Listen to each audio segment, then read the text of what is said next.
Hello সবাইকে, কেমন আছো সবাই? আশা করি ভালো আছো। তোমার হাতের মধ্যে কিছু বীজ দেখতেই পাচ্ছ।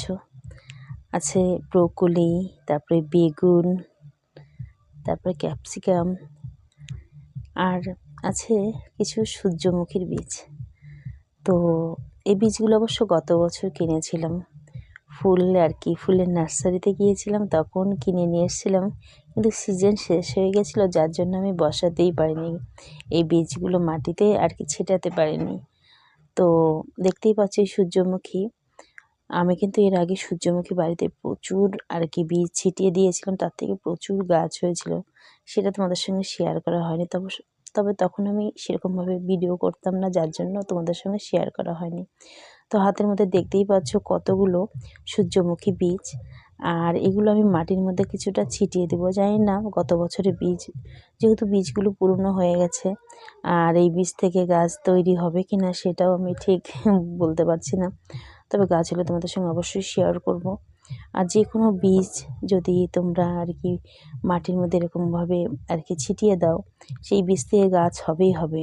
খুব কম হয় যে এই বীজ থেকে গাছ হয় না, আর মাটির মধ্যে না খুব সহজেই বীজটা হয়ে যায় আর যদি এখানে বীজের পরিমাণটা অনেক বেশি হয়, মানে গাছগুলো যদি অনেক গাদা গাদা পরিমাণের একই জায়গাতে হয়ে যায়, তাহলে না হয় আমি ওখান থেকে 2-4টে চারা সরিয়ে অন্য জায়গাতে রোপণ করে দেব, তাতেও হয়। তবে আমি কিছুটা বীজ এই দিক দিয়ে ছিটিয়ে রাখছি। এই বীজ থেকে যদি গাছ তৈরি হয়ে যায়, বেশি পরিমাণে হয়, তাহলে তো আমার সরিয়ে রাখতেই হবে, তাই না?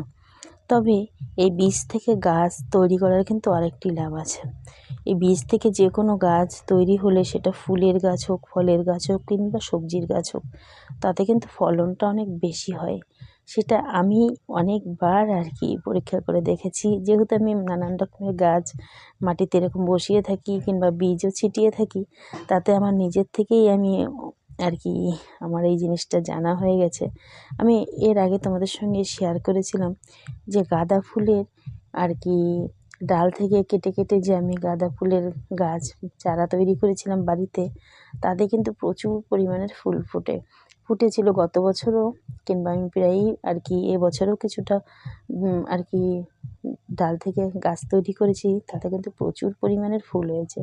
তবে মার্কেট থেকে যে চারাগুলো আমি কিনে নিয়ে এসেছি, সেই চারাতে অবশ্য ফুলের পরিমাণটা কম হলেও ফুলের সাইজটা অনেকটা বড় হয়, আর গাছটা একই জায়গাতে খুব ছোট্ট অবস্থায় থাকে, তার জন্যই আমার কিছু চারা গাছ কেনা। তবে বাড়িতে যে গাছটা তৈরি হয়, তাতে কিন্তু প্রচুর পরিমাণের ফুল হয়, ফুলের পরিমাণটা বেশি হয়। তার থেকেই আমি বললাম যে বাড়িতে যদি এই বীজ থেকে গাছ তৈরি করা যায়, তাতে কিন্তু প্রচুর পরিমাণের ফুল ও ফল, সবজি খুব ফলন ভালো হয়। তবে আমি এরকমভাবে ছিটিয়ে ছিটিয়ে দিচ্ছি, তোমরা হয়তো ভেবো না যে একই জায়গাতে গাদা গাদা করে এত এত বীজ আমি কেন ঢেলে ঢেলে দিচ্ছি। এই গাদা গাদা বীজ থেকে যখন গাদা গাদা গাছ তৈরি হবে, তখন মোটেও একই জায়গাতে গাছগুলো রাখবো না। আগে গাছ থেকে বীজ থেকে গাছটা তো বের হোক, তাই না? তারপরে দেখা যাবে গাছগুলো আমি কোথায় রাখি না রাখি।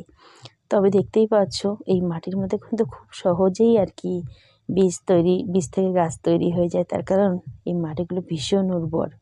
আর তোমরা চেষ্টা করবে যে যখনই কোনো গাছ কিংবা বীজ ছিটিয়ে দিবে মাটির মধ্যে, মাটিটা ভালো নেওয়ার চেষ্টা করবে। আমি সবসময় এই কথাটা তোমাদের সঙ্গে বলে থাকি। সেই ফুলের গাছই হোক আর ফলের গাছই হোক, মাটি যদি উর্বর হয়, সেই মাটিতে কিন্তু ফলন খুবই ভালো হয়। সেটা বীজের ক্ষেত্রে, গাছের ক্ষেত্রেও তো যখন এই বীজ থেকে গাছ তৈরি হবে, অবশ্যই তোমাদের সঙ্গে শেয়ার করব। তবে আমার এই বীজ ছেটানোর কিছুটা দৃশ্য তোমাদের সঙ্গে শেয়ার না করে পারলাম না। আর তার সঙ্গে ছিল কিছু কুমড়ো বীজ আর লাউ বীজ। এই লাউ বীজ, কুমড়ো বীজটা অনেকটা পুরনো, তবে পুরনো গাছে কিন্তু বীজে কিন্তু ফলন ফলন বলতে কি, এই পুরনো বীজটা কিন্তু মাটির মধ্যে অনেক সময় গাছ হিসাবে কিছু কিছু গাছ তৈরি হয়, আবার কিছু কিছু অনেক সময় কি হয়, গাছ তৈরি হয়ও না। সবগুলো যে বীজ থেকে গাছ তৈরি হবে এর কোনো মানে নেই। বীজ পুরনো হয়ে গেলে এক কথায় গাছ বেশি হতে চায় না